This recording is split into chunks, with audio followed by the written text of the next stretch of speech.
In a slight change to our normal evening schedule, we are of course delighted to switch things around so we can chat with our very special guest, who we've been dying to speak with and who has joined us live now all the way across the pond in America.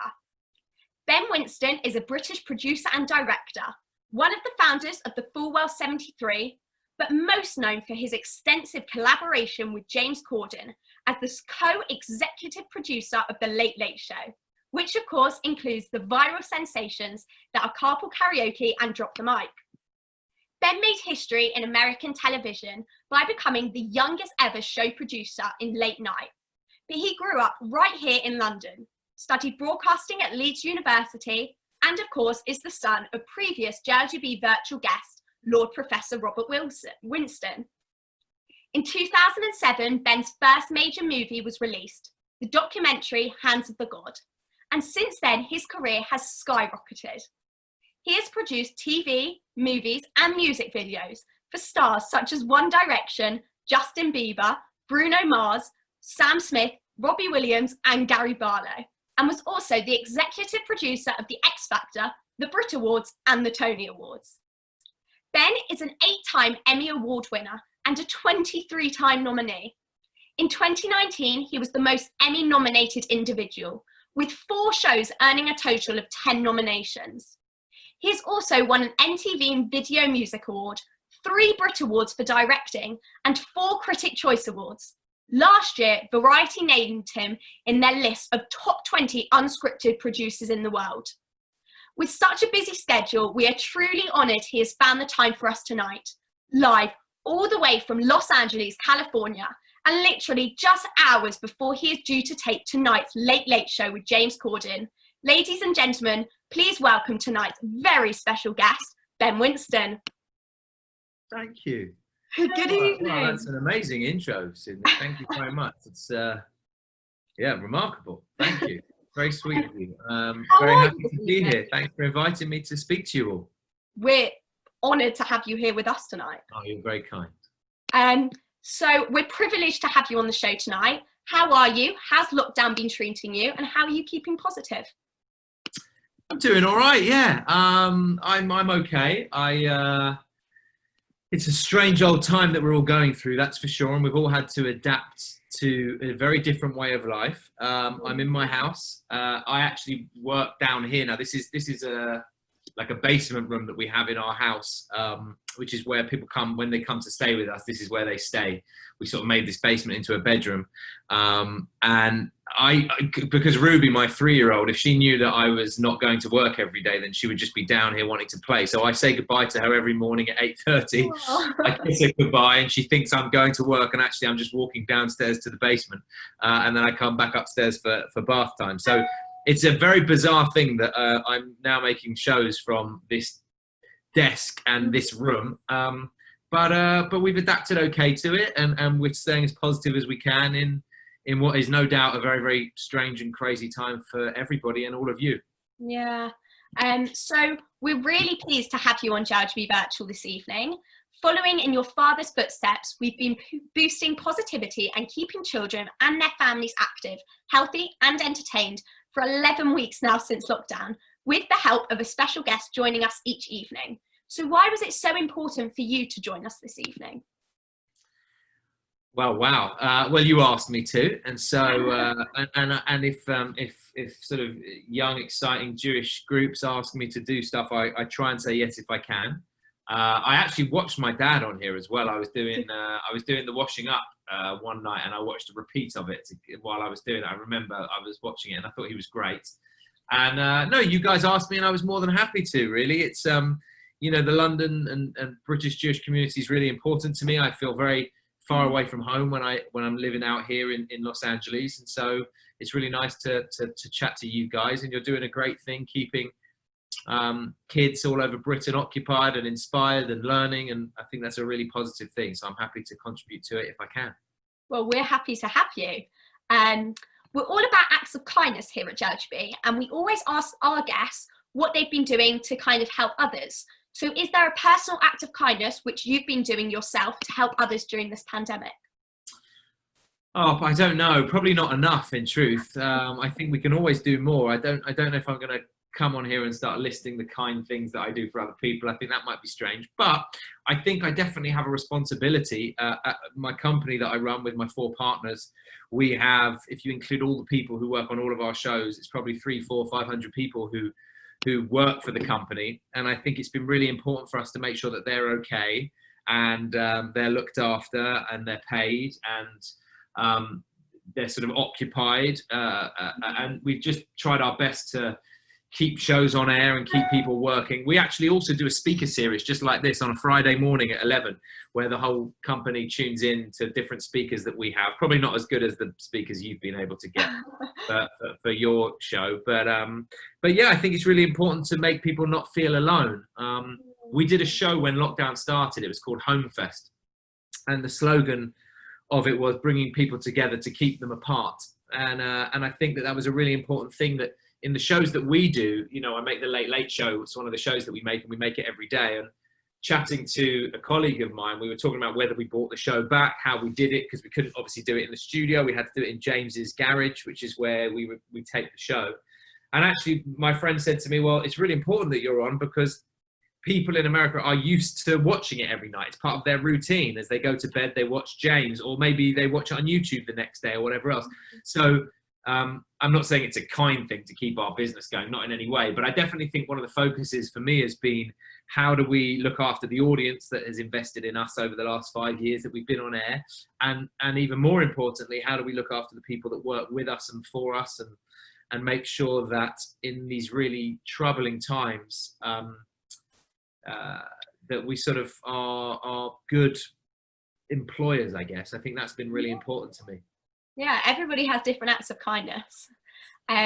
So growing up, you've had a leading medical and political figure as a father and your mother, Lyra, who we know is watching live right now. As every proud Jewish mother would, has been a leading light in education in our community.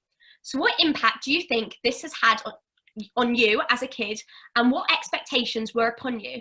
Were they encouraged of your planned career in broadcasting? Well, I think my parents had a huge impact on me, both of them for very, very different reasons. My mother is an amazing woman who's dedicated her life to education of others and charity work and the Jewish community. And I've definitely found that inspiring, and it's installed in me a feeling of trying to do good for other people, which 100% comes from her. She's without question the kindest and most wonderful person you'd ever be lucky enough to meet, let alone to have as your mother. So for sure, she is definitely an inspiration to me growing up, but also in the way she treats people and the way she is. You know, she's definitely somebody who her family and her friends go to for advice, and she's really remarkable. And my dad is an amazing man, really. He's, you know, he pioneered test tube babies. Throughout my whole life, I've always had people coming up to me saying, oh, if it wasn't for you, my son wouldn't have been born, and if it wasn't for you, my cousin wouldn't have been born.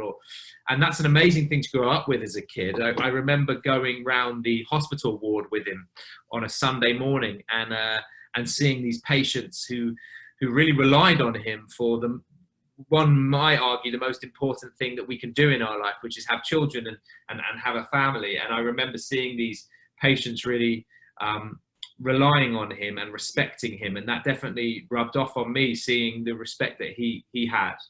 From a Jewish point of view, we've always been a sort of modern Orthodox family. We've kept Shabbat. We've you know, to a certain extent, you know, I don't use my phone, don't drive a car on Shabbat. And I think that definitely comes from my parents. It's less God-fearing. It's less because I sort of worry if I don't do it, something will go wrong. And it's more because it's given us a discipline in our lives that I think is really important. I always say that I remember that Dad used to work really very hard. You know, he'd leave the house at 7 in the morning. He'd come back at 11 o'clock at night. He was at the hospital or in the labs. He was working. But yet I always knew that come Friday afternoon, he would be home, and he would be home for 25 hours, and the TV's off and phones are off and computers are off, and we were together as a family. And actually that was a really wonderful grounding thing to grow up with, and it's something that I've tried to introduce into my family as well. I don't do nearly as important work as my dad does and did, but I still think those values, those family values, are really important and crucial, and they're something that I try and take into my life, because television and celebrity and entertainment can sometimes feel so important, and it's sometimes important to remember that actually it isn't, and it's just one of the things that we do. Brilliant. So then going on to like telly, are there any particular people in film or TV that inspired you or helped you mould the type of productions that you produce and direct? I hear, like our own JLGB CEO, Neil Martin, you were hugely inspired by Jim Henson. Yeah, I mean, there's lots of people who I watched as a kid who I was inspired by. You know, I used to love Sesame Street and the Muppets. That's true. That was a huge thing for me.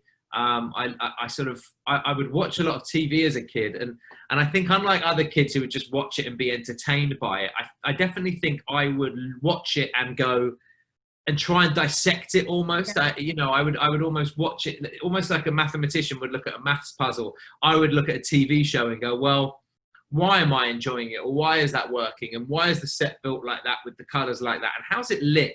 And I wonder how they edited that together. And did they, you know, my wife always says she hates watching TV with me because I ruin it for her, because I'm like, wow, what they actually did is they took that bit and they shot this bit first.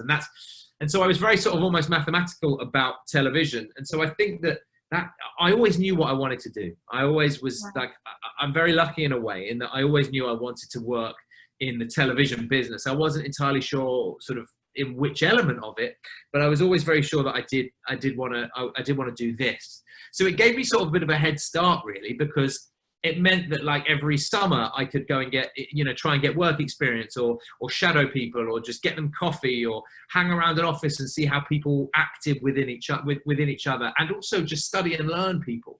And I think that really helped me, because when I turned 18, 19, it meant I had a bit of a head start because I was sort of knew my way around a set a little bit. And importantly, I sort of studied everybody's jobs. I sort of, throughout my sort of childhood, I would sort of go, you know, I remember it's funny. It's when I was at school, I used to be a member of the lighting club. Right. And it sounds really geeky now, right? But I was 14, and every Thursday night at UCS, the school I went to, there was a jazz club. And our job as the school kids, if you were part of the lighting club, was to light the jazz on Thursday night. And so I would get up a ladder, I would light it, I would look at it, I would play with it, I would think purple and blue works, but yellow and green doesn't, and I would learn that. And you sort of take these things in, and then I remember I did sort of work experience at Talk Radio at the time. Now it was Talk Sport, now it's back to Talk Radio again. But I was like 16 and I hurt my back, and so I couldn't do sport for 6 months. And I said to my school, look, would you mind if, rather than like just, you know, not doing anything, would you mind if I went and did 2 afternoons a week at Talk Radio? They'll have me for free. I've gone round, I've written a letter, I've met them. And they were like, sure. And my job really was just, I'd meet the celebrity in the lobby, and I'd accompany them in the lift all the way to the studio, and I'd small talk with them, and I'd tell them what was going to happen on the show. You know, and you get experience from this. And I remember even my gap year when I was 18, so many of my friends, they were going away on gap years, or they were going to Israel for a year, or maybe they were starting university straight away, or they were earning money through a job. And I remember I took an unpaid job, and I traveled to Bristol, and I worked on a show that none of you will have seen, but it was a big show 20 years ago when I worked on it. I can't believe it was 20 years ago. That is crazy. And it was called Teachers. And, you know, I worked for free. I worked for free for 3 weeks, and I was able to do that. I was supported by my parents, which is a really lucky thing I had, that I could live at home at 18, and it didn't matter that I wasn't earning. And then after 3 weeks of working really hard and being as good as I could and studying and working, they offered me a job, £250 a week, and it was incredible. And I stayed up there for 6 months.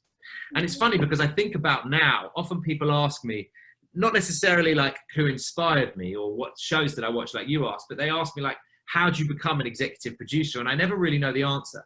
All I know is that everything I did as a kid has led to what I do today.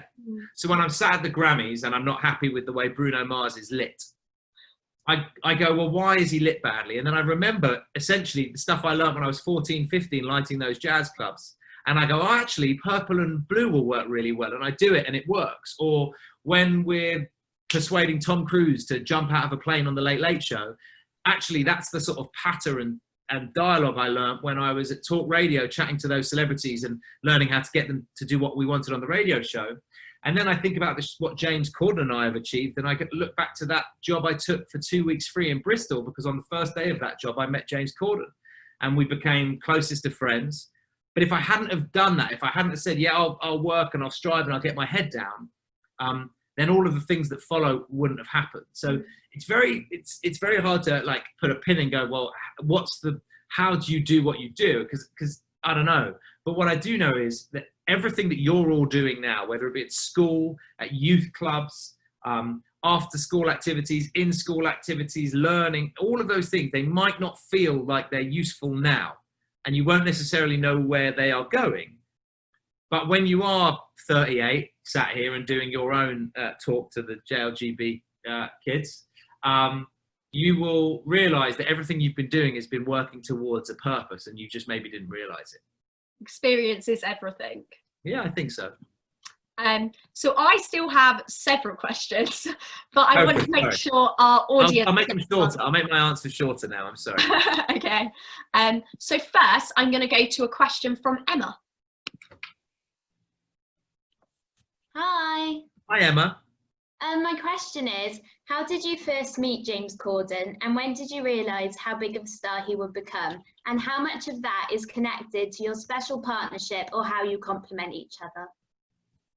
Well, I met him on that show that I just mentioned on Teachers. It was 20 years ago, nearly exactly. It'll be 20 years ago in September that we met. I knew how talented he was about 2 weeks into us meeting. We went to a pub, and it was karaoke night at a pub in Bristol. And it was the single most depressing scene you've ever seen in your life. No one was singing.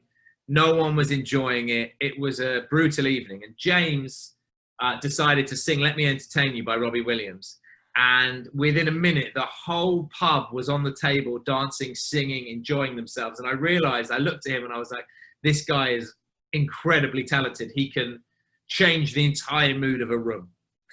So I always knew he was very talented. We didn't start working together, though, until about 10 years ago. So we'd been friends for 10 years first. And yeah, I think we do have he's amazing. He can do everything. He can sing, he can dance, he can entertain, he's interested and interesting. And I hope we do complement each other. It's worked well so far, but it's definitely an incredible partnership that we've created, and one that I hope will last for many years. Thank you for answering my question. No, thank you for asking. Thank you, Emma. So next we're going to go to Emily. Hi there. Thank you so much for coming on the show. It's been amazing so far. So years prior to coronavirus, the Late Late Show already had digital at its heart from the very beginning, with some of the most amazing One Direction. Carpool Karaoke has some of the most number of views on YouTube, some with over 10 million hits. How intentional was this? And is this now more important than traditional TV ratings to measure your success? And does that help to bring on the next artist too? You broke up a little bit, but was it my internet? Oh, sorry. No, it's okay, Emily. Was it my internet or was it Emily's? I'm not sure. It was Emily's. Okay, so I think you said we had 10. Some of them have got 10 million hits. Some of the carpools. Yep. Well, some of them have got 100 million hits, Emily. So I think you should have broken up for that 10 million bit. So I think that digital is really important in what we do. So we make a show that is really, really late at night, and it's funny because we don't think about that really, about what time we're on. We think about how people are going to watch it the next day and they're going to share it. The way I always say to my team is we don't make a show that's on at midnight. We make a show that launches at midnight, and we have to make the show with that mentality, because people aren't growing up today thinking about ratings and thinking about who's watching there and then. They're thinking about who will watch their content in its entirety. And I think that a big deal for us is our YouTube numbers. We have something like 9 billion hits, I think, on YouTube in the 5 years that we've been going.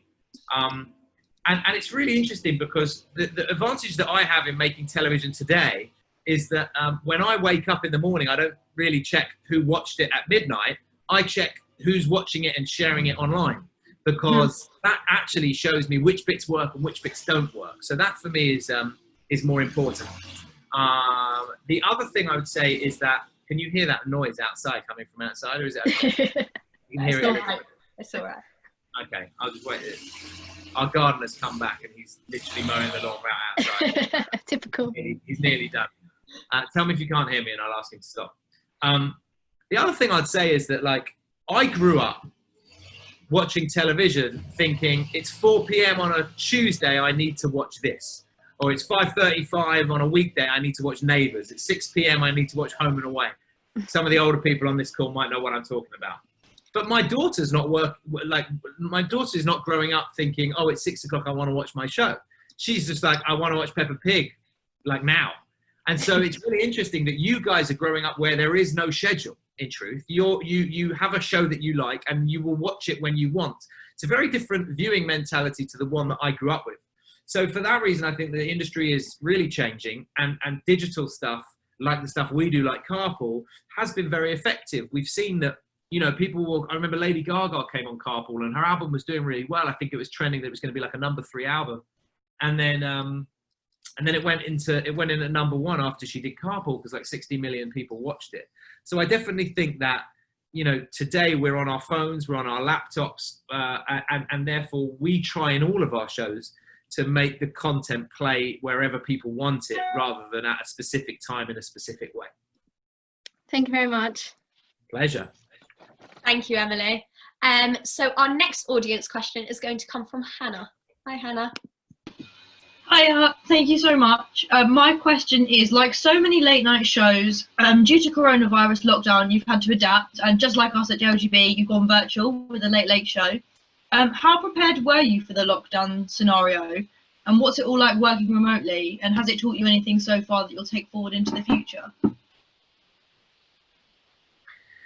It's a really good question. Of course we weren't prepared for it. I don't think anyone was prepared for it. I think that was part of the problem, really, with the virus, is that we ignored, as individuals and our governments, ignored the warnings that we were getting from probably January. It happened very fast for us. I remember that it was I woke up at 7 a.m. on a Thursday. The only reason I remember it was a Thursday was because it was the last, we tape Monday to Thursday, we don't tape on a Friday. And I remember I woke up at 7 a.m. and the president of the studio, who owns the Late Late Show, called me and he said, look, I think that you should start thinking about next week not having an audience. And what does it look like if you don't have an audience in your studio?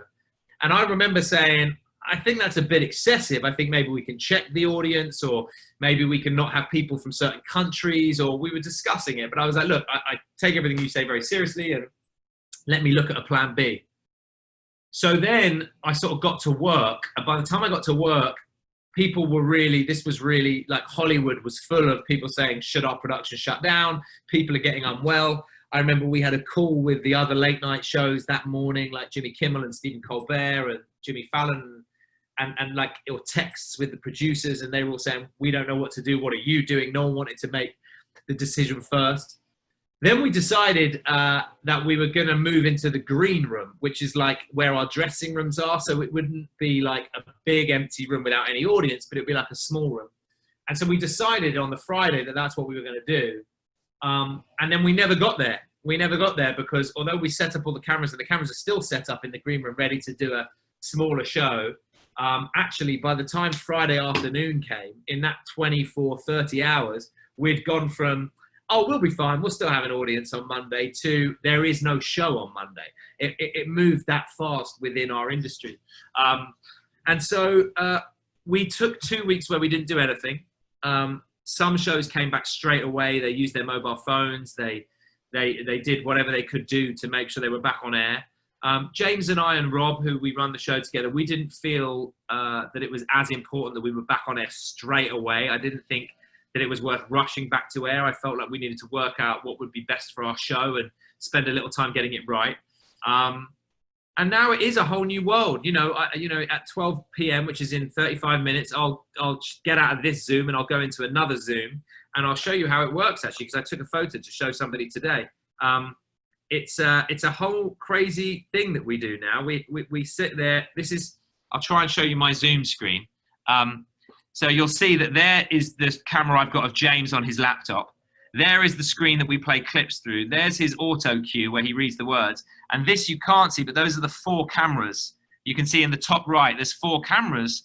So we actually have 4 cameras set in there unmanned. But the way we man them is I watch those 4 cameras on Zoom, and then somebody electronically can move those cameras from where they are.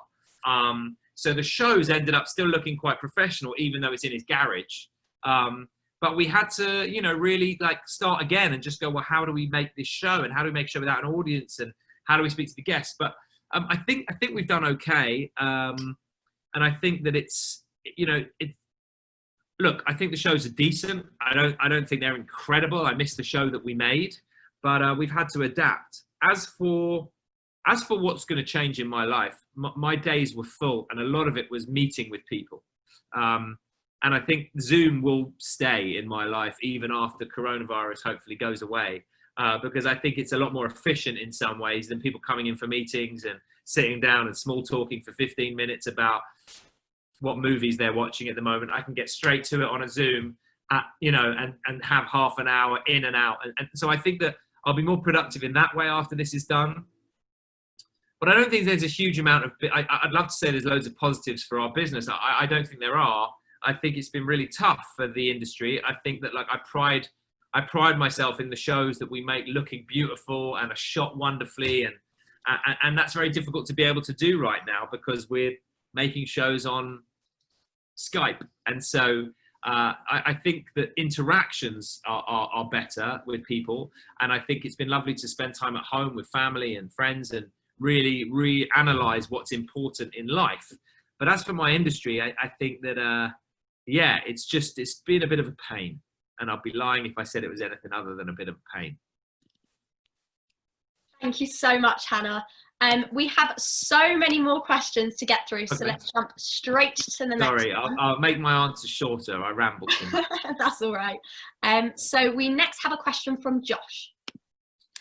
Hi, Ben. So I am an absolutely huge Friends fan. I great. know you're going to be directing the reunion, which when I heard about, I was absolutely over the moon. But not even politicians face the amount of pressure that you're going to be facing with the cult following that Friends has and the ability to pull it off. So I just wanted to know, what's your feelings? How do you think you're going to do it? And also how the reunion has been affected by coronavirus. Right. Okay. Do I feel pressure? Yeah, I do feel pressure. No question of it. It's a beloved, amazing piece of television, created by 3 incredible creators, Bright, Kaufman, Crane, acted unbelievably by 6 amazing cast members, and I feel very honoured that they've allowed me to produce and direct this show for them. I'm not going to say a huge amount about it because we're keeping so much under wraps about what it is. It's an unscripted show, which means it isn't like a new plot line. Like, they're not playing Ross, Rachel and Phoebe. They're not playing anybody. It's David and Jennifer and Lisa and the 6 of them, and Matt and Matthew and Courtney. So that was a bit of a misunderstanding at first. I was really excited that the announcement was coming because we'd been talking about it for like 6 months to a year, really. So no, not as long as that, maybe more 6 months. And then when the announcement came, I think everyone thought it was a new episode. And so I was very sort of worried that people were going to be disappointed just in that it was a reunion with them as actors rather than them as characters. But I think the show was so great. I think them coming back as their characters and seeing like Ross and Rachel now and Chana and Monica, I think that would be in a way disappointing. I think it's better to keep that show as it was, the premium, beautiful thing that it was. And I guess I've just got to try and make it as great as I can, really. I mean, yeah, I definitely feel pressure. It's definitely been affected by coronavirus. It was supposed to already have aired, let alone, it was already supposed to have been on TV, let alone like been filmed. We were supposed to film it in March, and then it was coming out on May 27th. So yeah, I would have been 2 weeks past it by now, and instead I'm gearing towards it. I'm looking forward to it. I hope it's going to be a good piece of television, and all I'll say is I'll try my best. That's all you can do, right? But we've got some really fun things planned. I hope that the coronavirus and social distancing and the pandemic doesn't affect it too much. But yeah, I'm looking forward to doing it and feel very honoured that I am, and we'll do the best we can, Josh, to not let you down. Thank you very much. I'm looking forward to it already. All right, Thanks, great. Well, Josh. let me know if you like it. Of course. So our next question is from Hannah Globe.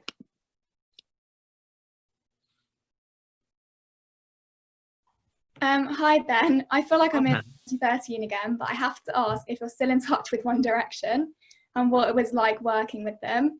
I also heard that Harry Styles moved into your house with you and this inspired your show Happy Together. And I just have to ask if you're involved in any plans surrounding One Direction's 10-year anniversary next month. So working with the One Direction boys was incredible. It was one of the most amazing times of my life. I sort of worked with them for 3, 4, 5 years, really. We did a lot of great videos together, some Story in My Life, Best Song Ever, some less good videos as well, bit of both. It was an amazing time. I loved them. They're the most wonderful, wonderful boys. And I feel really fortunate that I had the opportunity to work with them. I'm still in touch with all of them. I haven't been in touch with Zayn for a long time, in truth. He's great, Zayn. It's just we fell out of touch when he left the band, in truth. But the other 4 I'm still in touch with, and they are wonderful, and they're as brilliant and amazing as you would hope that they could be. And yeah, we did do that show Happy Together. It was based on the time we lived with us. Yeah, it was great. I love making that. It was really fun. I see you've avoided the reunion question. I've avoided the reunion question because I don't really know how to answer it, because I don't think it's not for me to answer. And I know this is going online, and I know that anything I say will be shared on Twitter and Instagram and whatever. And although there's only 60 people watching this now, I know that if I say anything about a reunion, then it will end up having a lot more people watching it. And so I don't know. I have no information about anything. I'll be the last to be told. I'm deep in Late Show world and Friends and stuff like that. So no, I have no idea about that right now. So yeah, I couldn't comment. Thank you. No, my pleasure. Thank you, Hannah. So our next question is going to come from Talia. Hi. Hi. So as a producer, you must be quite adept at dealing with the unexpected and pressures on the job. Do you have any tips for young people on how to manage stress, anxiety, or pressure? Wow, that's a big question.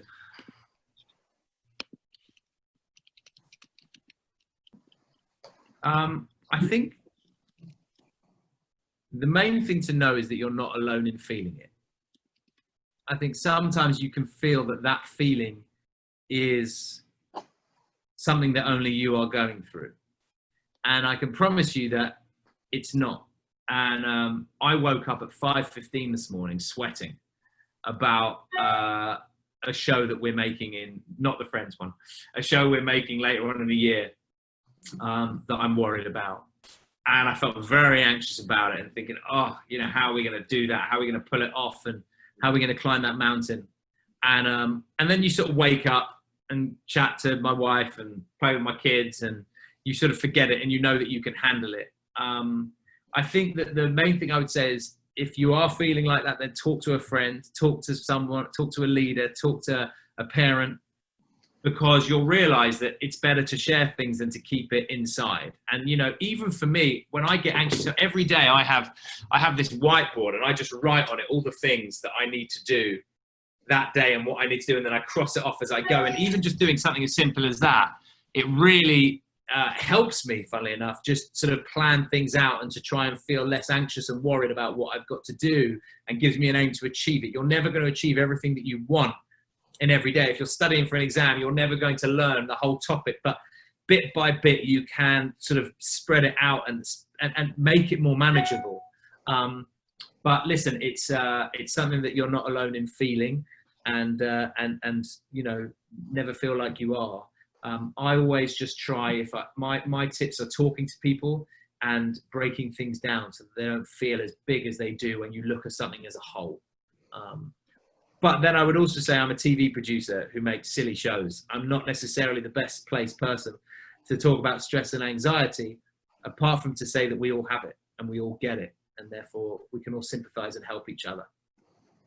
Thank you. Thank you, Talia. So every day we have at least 30,000 views on Facebook on our shows, and your dad is currently our most popular at the moment. So now over to one of our most committed and younger viewers, Maya.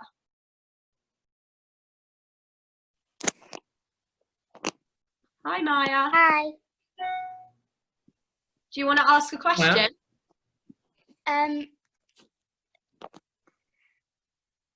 What is your best TV show that you have produced in your job? What is my best TV show? Oh, Maya, you've stumped me. I don't know. What's the best one? I like them all. It's like, how do you pick your favourite child? Your parents, like, you can't choose which is your favourite child. What's your least favourite then? Oh God, now you've really got me. What's my least favourite? Do you know what, I don't know. It's a hard one. I think that, like, we make good shows and bad shows. I hope we make more good than we do bad. I don't necessarily have favourites. I feel like sometimes I'm very, very lucky and I get to work with really amazing people. So like so I think that it's really fun when I get to do that. So last year I made a show. It was called Bruno Mars Live at the Apollo, and Bruno's always been my favourite artist, and I'd always loved him, never known him, never worked with him, but always had his albums, thought he was incredible, great performer. And then out of the blue, I remember I was sat in my office one day and his label called me and they said, we really like the work that your company does. Would you be willing to meet with Bruno and maybe make a special for him? And I think when things like that happen, that's where I think this is really cool, because I've always been, when you get to work with somebody that you've been like a huge fan of, that's really amazing. And that's when I feel really, really lucky. And then I guess, as for bad shows, well, right now, tonight, we're going to make episode 780 of The Late Late Show. We made 780 Late Late shows. So I think within that 780 has definitely probably been my best ever show and also my worst ever show, because not all 780 shows are worth watching. So that would be my answer to you. And thank you for your question. Thank you so much, Maya. So we're going to go next to one of our JLGB senior volunteers and trustees and your old school friend, Adam Shelley. Oh, wow. Hi, Adam. Hi, Adam. It's been a very long time, probably since UCS days, but it's very good long to time. see. Amazing. I hope you're doing well, and to see a fellow UCS pupil have amazing career and so successful is obviously great for the school.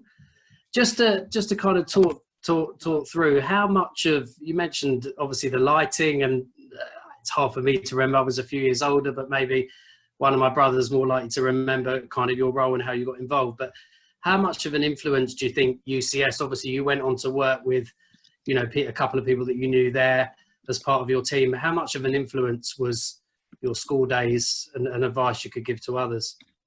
Well, I think that, it's nice to see you, Adam. How many years above me were you? 2 years, 3 years? I reckon 3 or 4. But my brother was, I think, your year. Same year. No, your brother wasn't my year, I don't think. Was he? Maybe. Well, I'm 40. God, I don't even know how old I'm 42. So and Jay was how old your brother? 37. Yeah, about 37, 38. Yeah, he was a year below me, your brother. Yeah. I mean, I think UCS, I think both Northwest London Jewish Day School and UCS were really great schools for me. I think Northwest gave me a real sort of like good Jewish education and a real like wonderful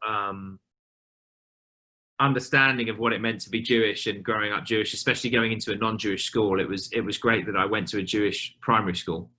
And UCS, what I loved about that school, especially for somebody like me, is it didn't just care about the maths and the science and the results. It was very much about shaping you as a whole.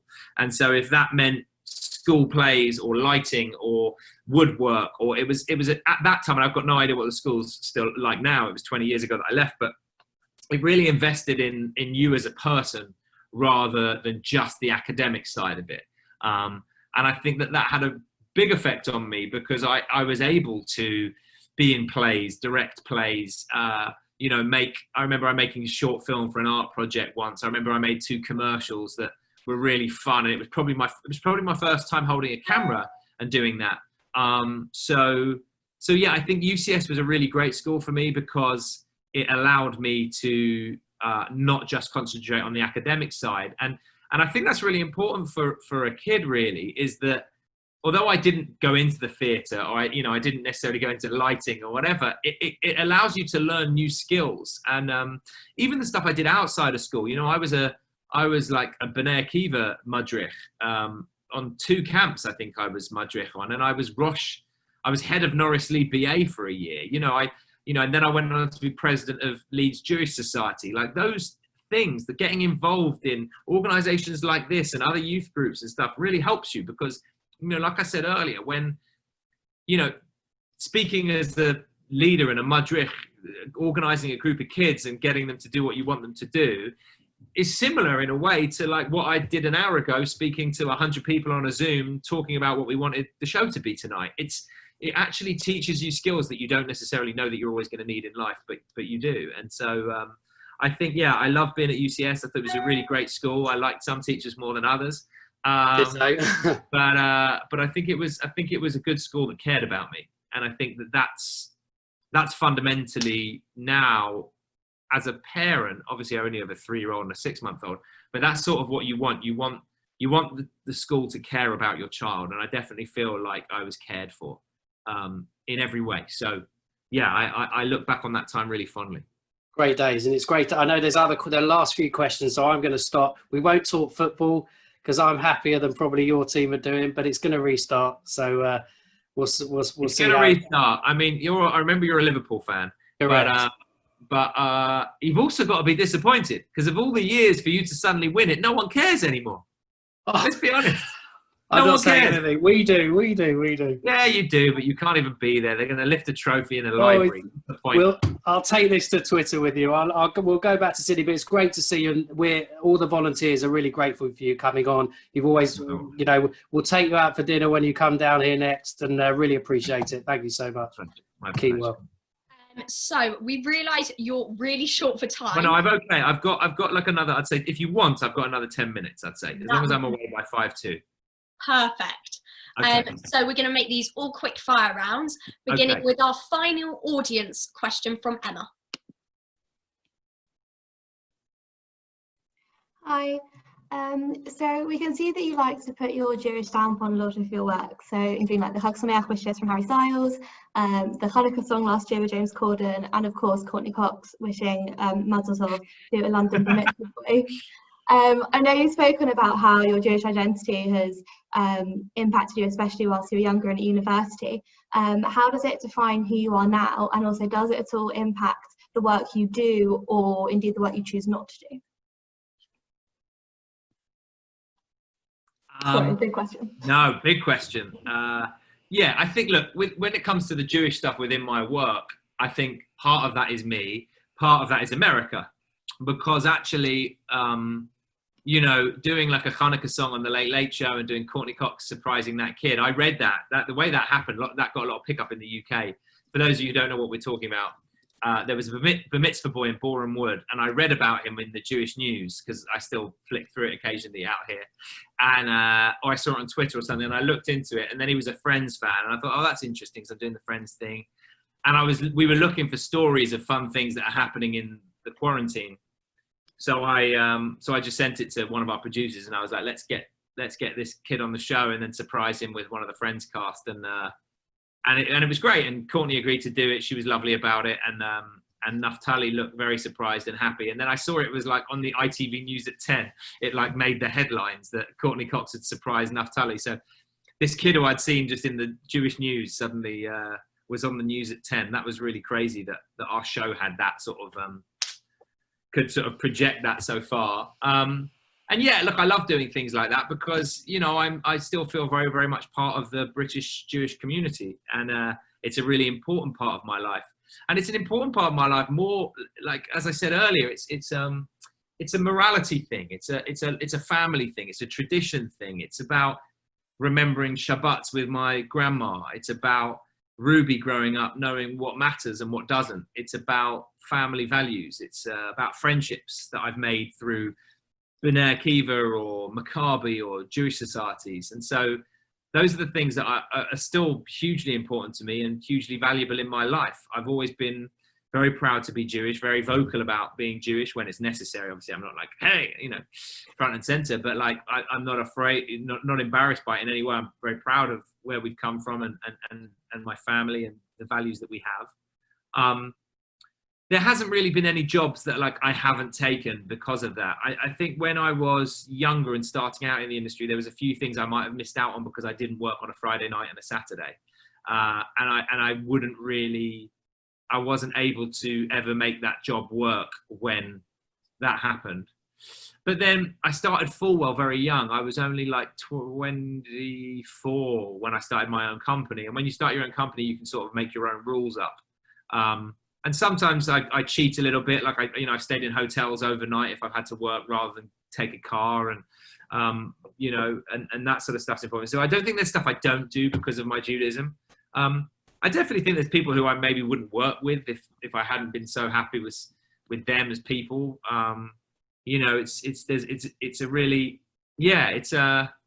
I don't know if I've answered your question well enough, but I'd say it's a big part of not necessarily my work, but it's a very, very big part of my life, my Judaism. And I guess your work to a certain extent reflects your life and what you're into. But yeah, no, I've definitely, when it was deciding like, how much budget we should spend on a Hanukkah video, maybe I put in a little bit more into that pot than I should have done, partly because I thought, well, this will make my family laugh. I guess, there is something to that. Oh, thank you very much. A pleasure. Thank you so much, Emma.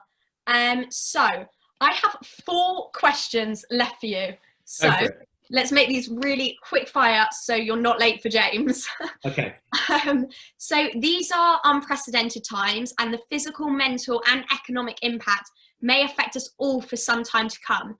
But what positives do you think is going to come out of this time? I think we won't take anything for granted anymore. And I think that we've always taken everything for granted. You walk about your life every day, you hug your friends, you go to a restaurant, you go on camps, you go to groups, you interact with people every day, and suddenly the world stops still. And of course, thanks to things like this, we can still connect and talk and chat and be together. Yeah. But ultimately, I think that there is a lot of things that when, a vaccine is found or a cure is found, because I think the world won't go back to fully normal for quite some time, although we'll take steps towards it. I think that we've learned not to take a huge amount for granted in the most simple things that we didn't ever realize had any value. And I think that has been very important. And I think it's allowed us to reanalyze relationships that we have potentially, my family are obviously crucially important to me, especially as I live far away now. I live in LA. So I didn't really need reminding of how important they were. That I can't say, I've been reminded of how important my family are, because that I didn't need reminding of. But I definitely will value our times together even more than I did before. They haven't come out. They came out at around Hanukkah, Christmas time. They were supposed to stay out here for 3 weeks during Passover, Pesach. I was then going to go back for the summer. All of those things can't happen now. And so I guess I didn't ever take it for granted, but I will definitely appreciate it 10 times more than I have. So James really has acted with honesty and sincerity to some horrendous world events, several mass shootings, and even most recently the death of George Floyd and the Black Lives Matter campaign. So how important is it for you as the producer that you give airtime to pause and reflect and be a platform for change, yet still strike the right balance of being a variety comedy show? Well, that's an hour's lecture rather than a 2-minute answer, because it's a complicated one that we have to deal with every day. Look, I think that the shows that we make, we're on every weeknight. So we have to reflect what's going on in the world right now. And we have to try and, there's two things that we need to do. One, we need to still bring light to people in their darkest days. And we need to make sure if they've had a tough day, if they're going through crap, or if they are feeling sad about something that's happening in the world, we can, at the end of the day, send them to bed with a smile on their face. That is one of the reasons that we're on air. At the same time, we can't ignore and be tone deaf towards world issues that are occurring. And I think that, you know, James is very sensitive to it. We sit down, like that open that you're talking about with George Floyd, James and I sat together on FaceTime on the Sunday night. We recorded it on the Monday.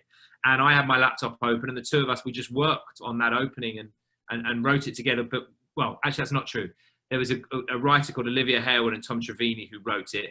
And then we just changed slight bits of it, but went through it more than the words he said, which they wrote.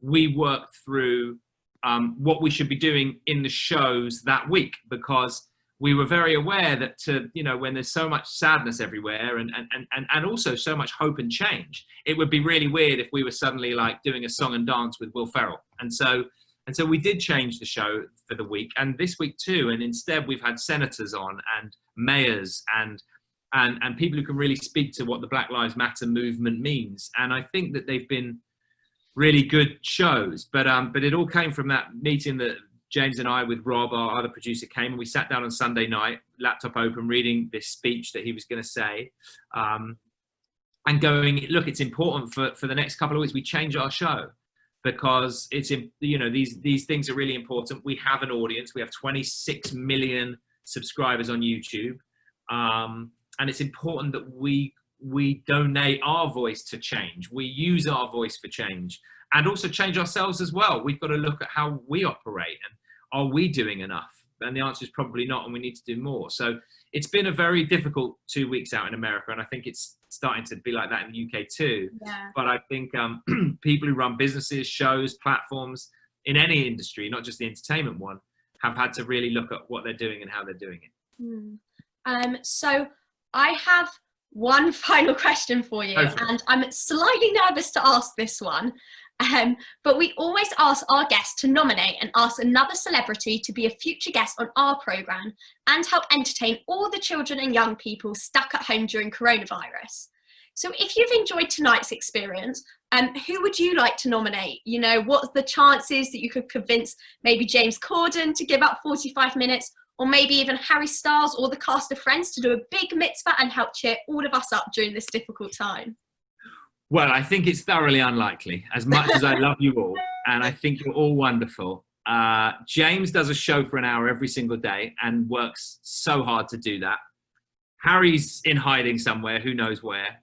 And the Friends cast, we're not going to unveil them together until you see our special. So with love, I'm going to say it's unlikely that any of those three I'm going to ask. But I'll have a think for you and see. There's some great speakers I'm sure you've had. You've probably had all the best ones. They've probably come and gone.